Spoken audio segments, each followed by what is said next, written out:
Mwaramutse iyi video sinzi ko novuga ko ari y'abajene canke ko ari y'aba diaspora sepa ariko ahanini iraba abasore nkoresheje terme abasore na cyane abasore ba diaspora mugani wako n'abari mu Burundi ibintu kwera hinduka ifoko batangura kuza bariyubara boye kugwa mu manga ibintu bituma bibononera ubuzima bwabo bwose burundu kandi bari kuvyirinda.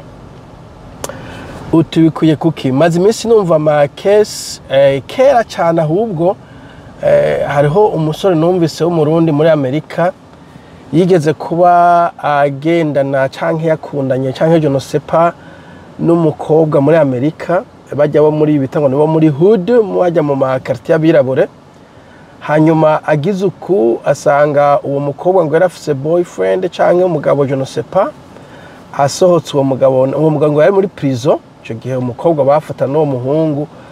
asohotse aca aramurasa arapfa. Uwo musore naramwumvise haraze imyaka irenga kumbure 200 ni imyaka myinshi antukirenga 15 ivyo iyo nkuru ndayumvise numvira babaje cyane. Hanyuma ejo bundi naho numva inkuru y'uwundi muntu muri Canada umusore uko navyumvise mugabo siko vyagenze sanduti abantu bavuze ibintu kuko byavuze ko bavyagenze wumvise version y'umuntu umwe gusa uni hakubwiye boba ngo umukobwa yamwagirije ko ngo bamukoze ko kimwe bita indecent assault hanyuma uwo musore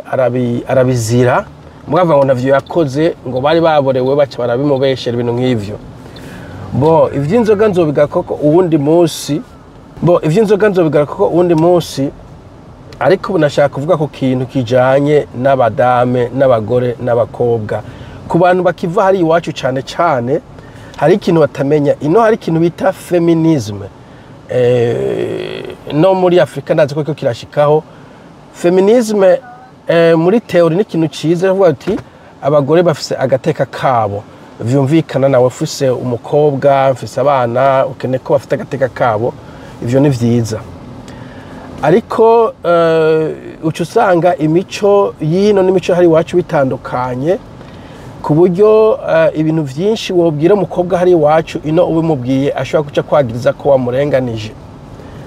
ni vyinshi cyane nta nuwo bidonga ngo babimare mugabo uvuga ko wobanza ukavyumva ukabitahura ukumviza ama YouTube kuri video imani ma video kuri YouTube kugira ngo ntuzozura gwa mu manga abajene benshi bagwamwo bikonona ubuzima bwabo ko nkaho karo kenshi iyo upfunzwe uzize ikintu nk'ico no kuronka akazi bizokugora burundu.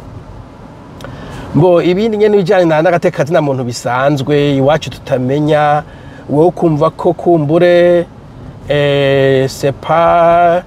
umuntu agutwaye telefone ushobora gucuma kubita ikofe ibintu nyene ibintu ngaho Burundi tutazi ko ari agatekazi na muntu mugabo uci bishira ku vy'abagore navyo bigaca biduza hejuru ivyo no kugenda mubizi. Ikindi nyene kwera abana bino bakora baza ku gateka kabo bazi uburenganzira bafise umukobwa wo muri Amerika wo muri Canada wo muri Australia mu France muhuye cyo n'umukobwa wo mu Burundi hantu vyinshi umukobwa w'umuntu ushaka kumubwira ukarengana umukobwa wino akaguhitana urashaka gukora umukobwa mu mushatsi wo mu Burundi ukagenda uko akinumira cyagatinya uwino umukozi mu mushatsi ashobora kukwitwara kandi urapfungwa ico gusa aho navuze mu mutwe umukozi ahandi hantu hoho nta uzi naho wopfungirwa umva ivyo vyose ukabimenya ko abantu bino baba baza ugateka kabo nabwo babitwara nkuko kwabe wacu novuga ko bagowe muri rusange canke biyorosha canke bicisha bugufi n'amarorijo hiya arafasha ino ntibabinezwa ivyo. Hani ikintu bita consent muri anglais mu Congereza ni ikintu gikomeye cyane mu babongereza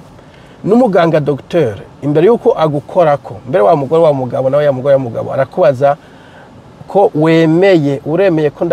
ko ndagukanda mu nda numve izo nzoka widodomba nukuva na muganga baza gukoza ku consent ikintu cyose ni consent uremeye kiriya nta kintu na kimwe baguhata. Nibutse uwundi muntu eka ndacihoza ico bakoresha vuga na cesarienne kwa muganga imbere yuko bakubaga uri umudamu ufise inda muganga akubwira ati uvyaye naturel mafise ingaruka mbi ugize cesarienne bwa uhisemo ikihe we ni akore kukihitiramo so consent ikintu gikomeye cyane n'urushinga utemeye ntibaragutera operation utemeye ntibagigukorera nta kintu na kimwe ugira sans consent rero bije mu marelation abana babigeme n'abahungu barabigisha ino kintu bita consent ko batamutavuganye ukamukora ko ico gihe witwa ko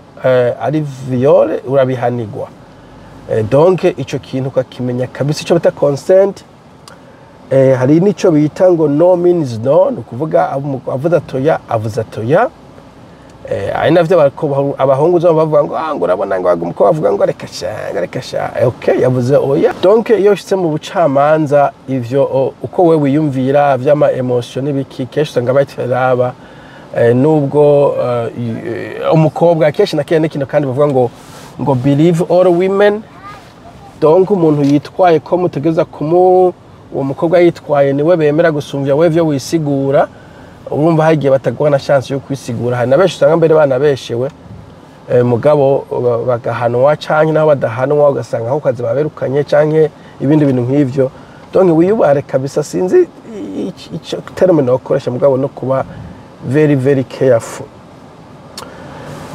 ariko na cyane cyane wirinde ibintu vy'inzoga abantu benshi bafatirwa mu bintu vy'amayoga wowe ushobora kuba utaborewe umugabo w'umukobwa yaborewe ugacuvuga ngo ukijya no mu kiruhuko ngo cyane kiraborewe dude ejo uzokwicuza okay donc ni ukuvuga yaborewe uri kumwe n'umukobwa akaba yaborewe icyo gihe consent ntibigishobotse kuko bafite ko atabwenge ntabwenge nkumva bagifise nawe uvuga atego ejo ushobora ati ntabyo navuze icyo gihe ahubwo woca wiyigwa kure cyane nawe ukaboregwa uri kumwe n'abakobwa ngo twaborewe kadukora ibyo dushaka buraca ejo ukabizira uwo mwana wo muri Canada ivyo yagiye kuvuga avuga ngo naye naborewe ivyo nakoze ivyo navuze bavuga ati no nta kintu na kimwe namwe handitswe yuko uborewe urekuriwe guca uhohotera abandi bantu ico nta muntu umwe akikwemerera ntabwo kiba na circumstance attenuante sinzi circumstance attenuante attenuating circumstances sinzi ko bayita mu cyongereza donc kunywa inzoga ntabwo igira ba excuse iyo ufashwe ukajana mu rubanza bo ivyo rero bice ubuzima bwawe gute urukiri mu jeune right bo bica bimenyekana muri communauté ko uri umuntu bo acha bikomeza cyane kuvuga ko ari viol nabwo wamukoze ko gusa cyangwa imwe mwavyumvikanye mugaka kwigarama ibintu nk'ivyo urumva acha kwakiza uco witwa kuri umuntu w'umurapiste umuntu w'umuvio uviyora abantu umva kandi bacha bakwita kuri umuntu w'umukozi w'ivyaha bikomeye hanyuma ivyo niba bihagije uri nko kwishuri ugasanga bakwirukanye uri ku kazi bakaba bakwirukanye kandi bakaja vyandikwa ikintu bakwirukaniye bo ugize imana mbi muri kote ntushoye kwisigura kumva we niwe uba ufise devoir yo kwisigura kw'ivyo nimba yavuze ngo mavyemeranije bisaba ko wereka ahantu yabikwandikiye kandi bako nta hantu baba bavyanditse donc we nta rubanza uba ufise kabisa ariko urumva nubwo boruronka ico gihe ivyo bindi birapfa ariko keshi ushobora no gufungwa canke ukandikwa ko icaha iyo wanditse ku icaha ico bita criminal record uca usanga kenshi nibwiye kurondera akazi bakoza ivyo gode criminal record uti ego utavuga ego ko bashaka kuja kuzirondera bo sinzi ko ari criminal record ashaka kuba bakihoza kubera zitajanye n'akazi uri kurakora mugabo nk'ico bafata kuri umuntu nyene n'ubundi uzoja kugora abandi bakozi uzura bakorakoza ko canka ukonona akazi urumva ari criminal record nk'iyo ushobora nta muntu ashobora no kuguha akazi donc ubuzima bwawe babupfuye gose kabisa donc I don't know sinzi terme no koresha mu cyongereza ngo it's not worth it jembo nabo ba very very very careful utanywa inzoga ntuwigere ukora ku nzoga kabisa inzoga burya nimbi ntariko ndavuga ngo banywa inzoga n'abanyavyaha jesu ndiko ndavuga ariko abantu benshi bakora utuntu banyoye canke mu nzoga hakaza abandi bantu banyoye bakakwenduiza muri erreur canke abasore muri kumwe bagakora ikindi kintu we n'ubwo to participa bakavuga ati bajya abahungu bari kumwe canke umukobwa nyene muri kunywa inzoga akanywa akabarwa atanga kukwidandagaza ko urazi imibiri yacu kwiri weak iri faible ugacuja nago ngo umukobwa yankunze kumbe ya inzoga zariko zirabimutuma buke ati uyu mugabo yasanze naborewe canke yampaye inzoga ndaboregwa kugira ngo ansimbireko ugasanga donc uzizubusa nta kintu kinini ubuzize mu vy'ukuri ndimo nshaka kuvuga ko ntaco wewe wahavanyemo nta sico kimwe nuko wowe warugiye sepa gukora ikintu cyo kukazi ukagira accident y'imodoka ico gihe ubuzize ko warugiye kukazi mbwa handi ubuzize ubusa ibintu nk'ivyo donc mwiyubare kabisa ba jeune cyane kubera you have got a life ahead of you muracafite ubuzima imbere yanyu kandi keshi muri abaseri batere mufite amadashushe mufise umwanya wo kuja kunywa izo nzoga nyene kubera atabana muriza muhira nta kuma mufise liberté kubera atabagore mufise ngo akubwira ati ugiye he ugaruka ryari urumva ufise umwanya wose ariko hakogwa amakosa menshi muri ico gihe uno munsi mvuze ku bagore n'abakobwa ejo nzovuga ku bintu bijanye n'inzoga undi munsi peut-être ariko nazo nyene birajanye n'ivyo zishobora kwenduza muri erreur donc muvyirinde pe sino kugira ngo ukora icyaye kora biriya ntavyo nzi jewe simerutse kuresha nashaje ariko ugende wiyedike umenye kwico ari kimwe mu bintu bishobora kukumerera nabi mu buzima bwawe utabaye makini careful wiyedike educate yourself sivuze ngo kora bikora biriya educate yourself kandi ube careful ube makini ube prudent imbere y'abakobwa bishobora guteza kuguhombesha ubuzima ndavuze ko kora mu Burundi keshi na keshi abahungu bakora byinshi cyane hagira ico baba gateza umukobwa inda umukobwa kigira nakumenyesha intuteje inda umukobwa ucuja ku cyo bita child support inusu y'umushahara ishobora gusanga igiye kurera uwa mwana ugasanga biragukomeranye bon ariko ico cyo kumbure ntikikwica murashaka kuvuga ivyo bindi ushobora gusanga uhereye mu gasho canke ibintu nk'ivyo donc be careful guys ntagire umuntu azogwa mu kaga nijo nashaka kuvuga tuzosubira bye bye